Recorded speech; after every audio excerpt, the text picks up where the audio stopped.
Whistle-Stop MatSu. I'm Patty Sullivan, and I'm here with two Assembly members, Randall Kowalke and Ted Leonard, as well as our Borough Attorney, Nick Spiropoulos. And today we're going to talk about a subject that sometimes is difficult to understand, and it is the tax cap. On April 17th, the Assembly adopted a new tax cap. So tell us, Nick, can you flesh out, perhaps with this chart, show us the difference between the former tax cap and what we have now? Sure. So what this chart shows is we had the prior tax cap was basically a kind of a compounding formula. So the prior tax cap, what it did was said, look at the levy of the prior year, and you get to go up from there. That is, by you, I mean the Assembly. So the Assembly could levy taxes based upon what they did the prior year, and then go up from there. So what this chart shows you is, if the Assembly had levied to the tax cap from fiscal year 13 up to fiscal year 18, what the maximum taxes could have been. And so you can see how they grow and grow and grow. The actual tax rate in the blue line there is significantly lower. And it wasn't a result of any imposition of any tax cap. It was a result of the Assembly's discipline, for lack of a better word, I guess, in holding taxes down. You can see the mill rate was, below 10 for a series of years, and then only last year did it go above 10. So what this chart shows is the tax cap could have gone to 15.646 as of fiscal year 18 had they gone to the cap every year. And then it also shows the new tax cap. The new tax cap is just a set rate of 10.5 mils. Okay. Now, you two gentlemen were the ones who were looking at our former tax cap and making changes. Randall, what did you see that needed to be changed in it? Well, the example pointed out by the borough attorney is that we had a tax cap that we weren't reaching to the top of. It was built and predicated on a formula which was confusing at best, related to CPI, population growth, and a number of other things that were moving around. So as we worked on the school funding issue, the tax cap clearly was related to that, and we wanted something that was simple, that was a hard cap, and that you could look at and define. And I think that was my view of that world. Ted, what do you think? Well, I think as Randall was saying, that the goal was to have a stable tax cap where the property owners and investors into the valley would know what their taxes are going to be over the next 5 years. If you looked at the tax cap like the chart showed, it was continuing going up. And then if you look at actually what the tax cap was based on, what the Assembly every year, it went 11.6 one year to 10.5 to 8 or 9.5, then up to 11. So there was no stability in how you do your fiscal planning. And we worked with its executive branch, the administration, and said, what can they do to keep a stable expenditures going forward, and worked with them on a cap that they believed that they could stay on. And this cap, and I'm throwing numbers out here, but is about 1.6% increase over last year's or this year's mill rate.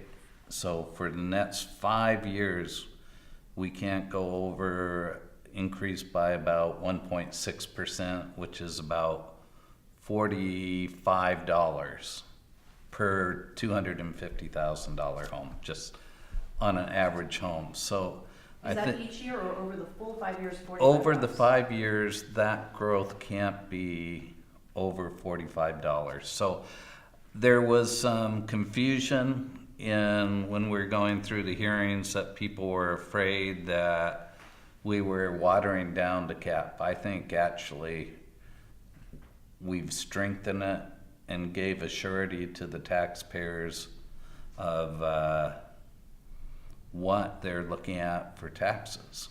And at the same time, with the school district formula, we gave a promise I made and several assembly members, a priority for investing in our children at the same time, that they'll have stability of funding of what they know they're going to get.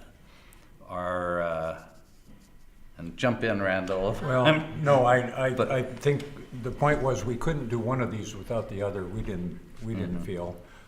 Going in, we had an ordinance that hadn't been being followed for years related to school funding. The committee that was organized to explore the potential sales tax came back with a report that essentially said you need to look at your tax cap. At that point, we were engaged by the mayor as a committee, along working with staff to sort this out. So I think it was a building block that supplied some stable legs to certainty for both the school district and the area taxpayers. Upon the initial completion of our ordinance, Ted looked at it further and suggested a couple of ordinances that really tightened the lid on it, which I fully supported. So we do in fact have a hard tax cap, much so more than what has previously existed. Additionally, had we left matters alone, as I understood it, this year for 19, our maximum tax cap would have been 10.40 mils, and likely in 20 would have gone over the 10.5, which we have now placed in a hard tax cap. So the inference that this watered down our tax cap is absolutely incorrect. And Patty, oh, Oh, Ted, you had some amendments also that put in place some protections. Right? you bet. We added, or the council passed 2 amendments. One was that part of the original revenue cap included excise taxes. And on excise taxes, and correct me if I'm wrong, Nick, that the assembly can increase an excise tax without a vote of the people. What we've said in that amendment, that any increases to a rate of an excise tax or a new excise tax would have to go to the people, or if it doesn't go to the vote of the people, it would automatically lower the tax cap for property owners. So in essence, if the assembly decided they wanted to diversify the revenue through excise tax, that would, without a vote of the people, would immediately reduce the property tax. And then the second amendment dealt with service areas. And our taxes are very interesting in that we really have 4 taxes, main taxes. We have our area-wide tax, the non-area-wide that everyone outside of the cities pay. Then most places have a road service area, which they have a tax on that. And then there's also a fire service area. And then there are some special districts that have taxes. And what this amendment said is that the mill rate on those type of taxes can't go up more than 2% a year without very, how would you say, a very strong need that's justified to the assembly or the commission or road service area commissions, The Board of Supervisors. Board of Supervisors recommending a change for such things as capital projects.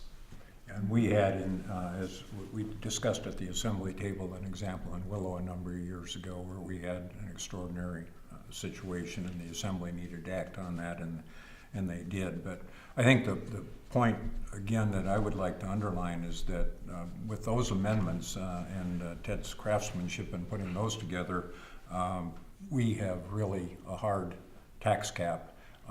One of the things that we do still have the availability for, as an example, was our rec bond future bonding opportunities where the citizens vote on this and agree to these additional taxes, then we'll fall outside of that. So were the borough to do another recreation bond or a road bond or some other bond that made the ballot, we would be able then to have that happen outside, but it would be clearly in the case of that the voters would be informed, the voters would be making the decision on those additional taxes. So we wanted to leave that in the hands of the public and not be having the assembly playing with folks' property taxes any more than absolutely necessary. Okay. And of course, this is for 5 years, right, to 2023? Correct. Nick, did you have insight on it, or did you want to give a concise view of before and after on the tax cap? No, it also addresses the non-area-wide mill rate, which, as Assemblymember Leonard pointed out, a lot of people forget about. But non-area-wide functions, animal control, economic development, libraries, is an important part of the public services that the borough provides. And it sets another hard rate of that of 0.6 mils. And so the same formula on the prior revenue cap applied, where you would take population growth, change in Anchorage CPI, and it was kind of this floating calculation that was hard for people to follow, and really kind of streamlined it. And the same rule applies to the non-area-wide fund, which is it's 0.6, and any changes to that would have to be either approved by the voters to stay in, or the cap stays where it is. So, and I think if you looked at a chart on the allowed mill rate for non-area-wide, it might look much the same, although we haven't done that analysis, so I'm not entirely sure. As policymakers, do you anticipate it being tougher to deliver services with the cap? Well, my take on this is going to put a lot of pressure on the borough manager to live within what remains. I think our borough manager's done a great deal in restraining budgets in the past years and the few years that I've been here. But that's I think where the pressure is going to come.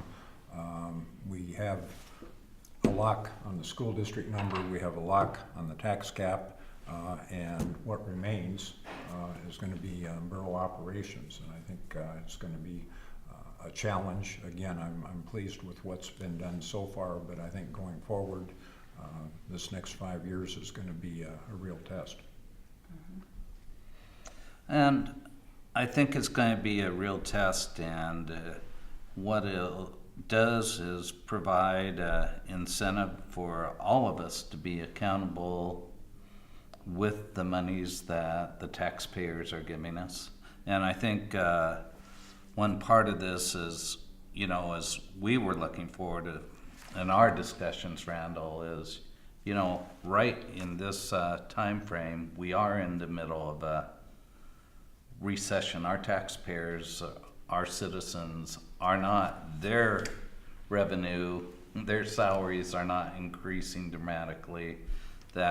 So I think the cap, the funding for the school district is going to make both our governments react and act accountable and try to be as effective and efficient as we can be.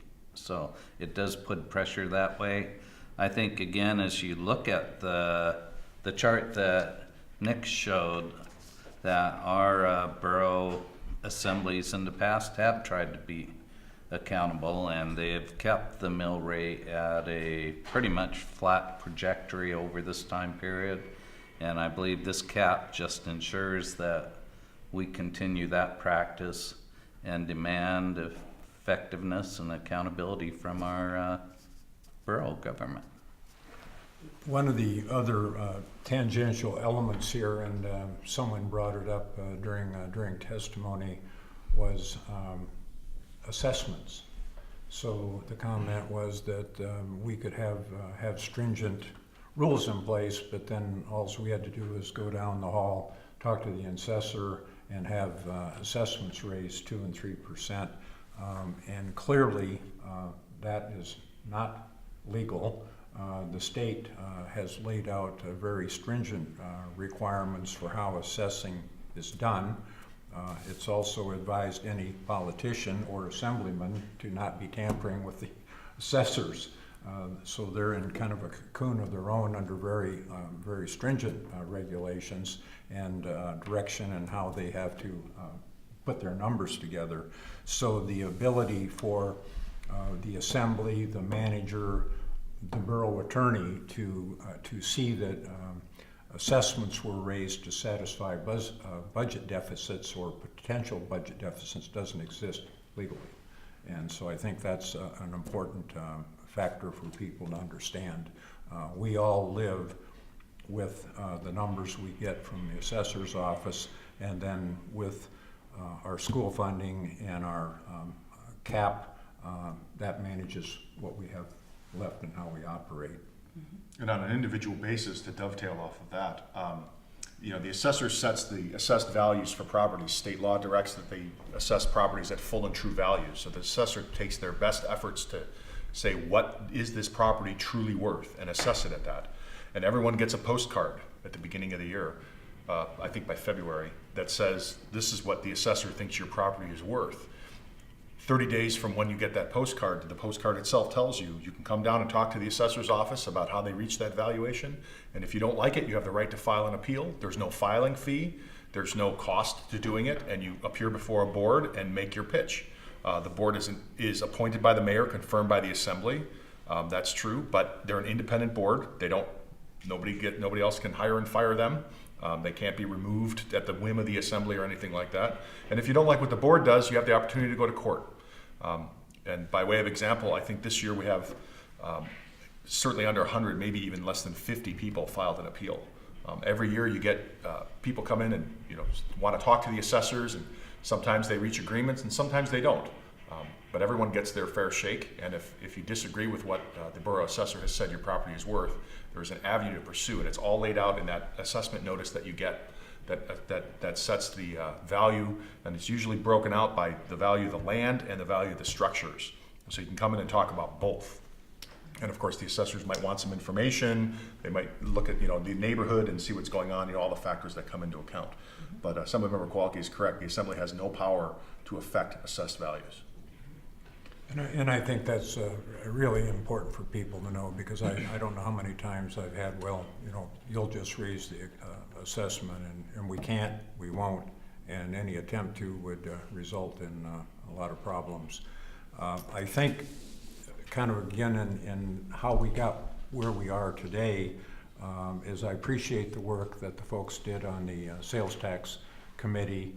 A large group met. Robert Hall made a report to our borough government and suggested we deal with the tax cap. So there were all of the moving parts. We had staff, finance, chief financial officer, we had legal, we had the borough manager, Ted and I don't know, there may have been some other visitors even in the program. I know at one point in the midst of this, we did brief the school district executives on what we were thinking about. We did approaches on a basic student per student allocation. Didn't seem to really answer all the questions we had. So this was not a short version or a quick response. We worked through this. We believe we have a sustainable program, but in the event we didn't, any future assembly has the authority to override what we did. But we put a 5-year cap on this, requiring a circumstance that won't allow for an ordinance to be on the books like our current school funding ordinance was, that was not being followed, was essentially totally irrelevant. So we've tried to address all the things that we thought would help, would work, and that wouldn't create future problems. How about the idea of how does the MatSu borough stand out as far as having a tax cap? Do other communities have a self-imposed tax cap? I'm not entirely sure. I know that Fairbanks has a tax cap. They have a revenue cap, which looks a lot like what we had on the books. They have much the same type of revenue cap, and I know that Anchorage has some form of cap. The only thing I know about that is what I've read in the newspaper, so I don't know much about it. Yeah, and same thing as there's assortments of caps, there's revenue caps, tax caps, spending caps. So it depends on which one of your ball caps you want to take out of the closet to put on. But to achieve control of government spending, and I guess I can only suggest that in final analysis, some of that can be done at the ballot box. Beyond that, those of us who have been elected are doing our best, particularly in this borough, to achieve what we believe the will of the voters is. You tied in the school funding with being part of the tax cap program in a way. Can you talk about the 6.3 mils of the Areawide, right, that would go to schools over 5 years and what that means for them and the borough? Go ahead, Ted. Well, again, as Randall said, we had a formula that was pretty much where you take projected students times a per student cost times a rolling 10-year Anchorage CPI to come up with a formula, and that formula did not work with other parts of that ordinance. So again, in essence, we weren't using it. So again, sort of like what our tax rate was, we've had funding that has gone from 44 all the way up to 55, but it was in chunks. We'd have 1 year where we increased, then we'd have 2 years of flat funding, then increase, then chunks. What this again comes up with is a rate of 6.3 mils, and that of the true taxable, a net taxable assessed valuation as of February 1st. So the school district will know what they're going to get and how they can budget. And that doesn't mean what that ordinance says is that's what the borough manager will base his budget from. It doesn't mean that if there's some critical needs at the school district, that amount can't be increased, but it gives the manager a number what he's going to build his budget on. It gives a priority to the school district on the amount of funding that they're going to be getting. It's approximately this year, it would be an increase of about 560,000, about a 4.5% increase, and then their funding will go up as our funding goes up, and that's, as Randall said, it would be based on increased property valuation. So at the start of each year, when they do the rolls of the valuation, they would be getting 6.3 mils of that as the start for building our budget and building their budget. Mm-hmm. And that allows for inflation proof, and I guess in a worst case scenario, deflation proofing. If we had a serious recession, property values began to decline, the borough and the school district would both be negatively impacted proportionally. Our expectation, of course, and hope is that it actually allows for inflation and an increase along the way. What we had originally submitted was a 6.25 mill rate, and that was changed at the assembly table. And I think whatever the arguments were for or against that was passed, and so that will be then in fact the base number for moving forward, as opposed to what had previously existed. So. Ted, did you say that the increase was 2.5 million to schools? Approximately, what I'm showing here is 2,557,000 and some change. But And again, that's based on the 6.3 mils that was finally passed by the Assembly. And, you know, that's about a 20% increase from FY13. So as we've kept this mill rate pretty much on the Assembly has been giving more of a percentage overall increase. And so out of the area-wide, just again on a number-wise, they will be getting about 60% of our area-wide property tax. And if you include debt service, that's about 70% of our area-wide property tax. Which we've been confronted with what the Big Five are doing, and as far as the percentage of education coming out of the mill rate, this borough pays more than any of the other members of the Big Five. We've been sloshed around with numbers for full funding and what's full funding and not full funding. We are clear at this table on the percentage of your property taxes that are going to the school district, and of that mill rate, we are the highest percentage payers. So I think that's important to know.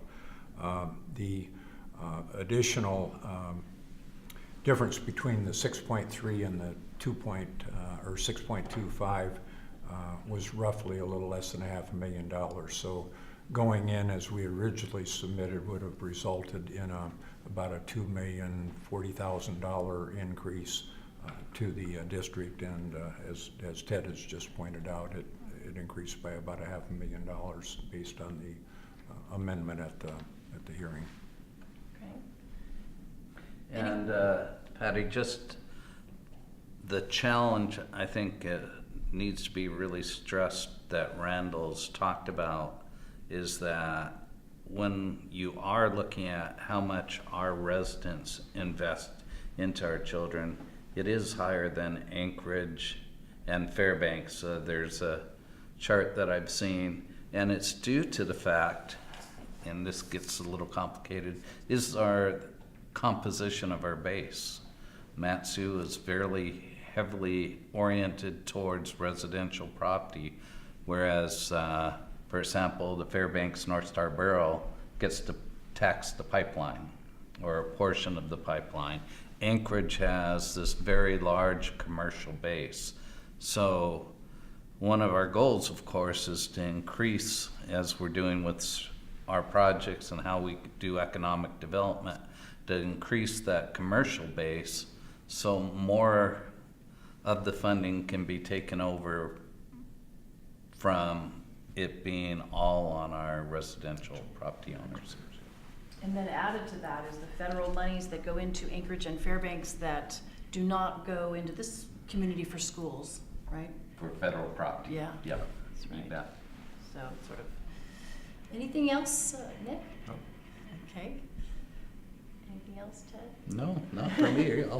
Just Randall, you want to well, summarize? I'll let you. Yeah, since none of us are regular media hosts and all of that, I hope we've done an adequate job of explaining what was a difficult process, and I think we have simplified it. It may take a while to make that clear as people have a chance to explore it, but our goal was to give a surety to the school district and to the borough taxpayers, and not necessarily in that order, certainty of what we were doing with their tax money at the borough. And I'd just add one last thing, Patty, that I didn't get to say. I believe that, again, as Randall stressed, that this is a 5-year program in essence. And I believe it does allow the borough now has the tools, and the school district hopefully, to do long-term financial planning where we can have, you know, when you can go out farther than 1 year, we can look at how we can be more effective and accountable with the monies if we're utilizing long-term financial planning. So. Great. Well, thank you very much for attending. Thank